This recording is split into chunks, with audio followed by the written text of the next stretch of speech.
S করলোটা কি রাজকুমার? কৃত্রিম উপায়ে তো নিজের চেহারা পুরা 12টা বাজিয়ে দিল। সেই সঙ্গে থাকছে একদিকে ক্যাজুয়াল লুকে হাজির জুনিয়র এনটিআর, বাট পুরাই তোলপাড় লাগিয়ে দিল তার হাতের ঘড়ির দাম। ট্রাস্ট মি, যেই দাম এই ঘড়ির, ওই টাকা দিয়ে অনেকের কয়েক প্রজন্ম আরামসে বসে খেতে পারবে।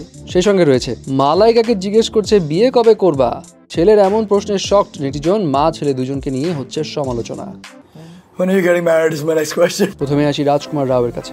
অভিনেতা রাজকুমার রাওয়ের এই যে চেহারাটা যেটা এখন ভাইরাল, সেটা দেখে তো সবাই শকড। ভাই, রাজকুমার নিজের চেহারার অবস্থাটা করলোটা কি? এবং রিসেন্টলি দিলজিৎ দোসাঞ্জের একটা কনসার্টের সময় তার এই ছবিটা ভাইরাল হয়ে যায়। অ্যান্ড রাজকুমার রাওয়ের এই চেহারা দেখে সে তো নিজের চেহারায় কৃত্রিম কারুকাজ করেছে এবং পুরো 12টা বাজিয়ে দিয়েছে। ইনফ্যাক্ট কেউ কেউ তো মজা নিয়ে তার সঙ্গে এখন ফাইটার মুভির যে ভিলেন আছে না, তার লুকটা কম্পেয়ার করে বলছে ফাইটারের ভিলেন থেকে ইন্সপায়ার্ড হয়ে এই লুক বানিয়েছে। আবার কারো মতে সে বোধহয় তার চিনটা একটু লিফট করেছে, মানে গালের অংশের মাংসটা কমিয়েছে। এনিওয়ে, এখন বিষয়টা হলো, যখন রাজকুমার রাওয়ের 25 বছর বয়স ছিল তখন বেচারা কখনো কলেজ স্টুডেন্টের রোল করতে পারেনি। বাট 39 বছর বয়সে নিজের চেহারার আমূল পরিবর্তন ঘটিয়ে হয়তো এখন সে কলেজ স্টুডেন্টের রোল করতে চাইছে। যাই হোক, তার এই চেহারার পরিবর্তন নিয়ে আপনার কি মতামত জানাবেন কিন্তু। এবার আসে জুনিয়র এনটিআর এর কাছে। জুনিয়র এনটিআর তো মুম্বাইতে রয়েছে ওয়ার্ড 2 এর শুটিং এর কারণে, এবং মুম্বাইতে পাবলিক নিয়ে তাকে খুব ক্যাজুয়াল লুকে দেখা যায়। কিন্তু তার এই ক্যাজুয়াল লুকের মধ্যে তোলপাড় করে দিচ্ছে তার হাতের ঘড়িটা।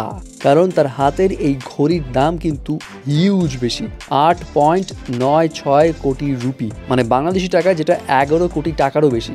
ভাবা যায় একটা ঘড়ির দাম 11 কোটি টাকা, মানে 11 কোটি টাকা যদি কেউ পায় তাহলে তো ভাই আরামসে কয়েক প্রজন্ম এমনি বসে বসে খাবে। অ্যান্ড তার এই ঘড়ির ব্র্যান্ডটা কিন্তু রিচার্ড মিলার ম্যাকলারেন স্পিডটেল এই সিরিজের। অ্যান্ড রিচার্ড মিলারের ঘড়িগুলোর প্রাইস এমনিতেই বেশি হয়, কারণ তারা খুব ডেডিকেটেডলি ঘড়ি বানায় এবং খুব লিমিটেড এডিশনের ঘড়ি বানায়, এবং তাদের ঘড়িগুলোতে খুব হাই এন্ডেড টাইটানিয়াম ম্যাটেরিয়ালস থাকে, প্লাস এখানে কার্বন ফাইবার দিয়ে পুরো বডিটা বানানো হয়। যাই হোক, টাকা থাকলে ভাই এইসব আসলে বিষয় না। ফাইনালি আসি মালাইকা আরোরার কাছে। মালাইকা আরোরা রিসেন্টলি তার ছেলেকে নিয়ে একটা পডকাস্ট করে, যেই পডকাস্টের একটা ট্রেলার সামনে আসে, যেখানে মালাইকা তার ছেলেকে প্রশ্ন করে, বাবা তুমি কবে তোমার কুমারত্ব হারিয়েছো, মানে কবে খাপাঘাপ করেছো আর কি। এবং এর পরে একটা প্রশ্নে দেখা যায় মালাইকার ছেলে আবার মালাইকাকে প্রশ্ন করছে, আম্মা তুমি কবে বিয়ে করবে। মানে মা ছেলের এই যে কনভারসেশন, এই যে প্রশ্নোত্তর পর্ব, সেটা দেখে সবাই শকড। কেউ বলছে ভাই মা ছেলের ফ্রেন্ডলি, ঠিক আছে, সম্পর্ক ভালো, সবই বুঝলাম, কিন্তু এমন প্রশ্ন কেন, এটা দেখে তো খুব ঘৃণা লাগছে।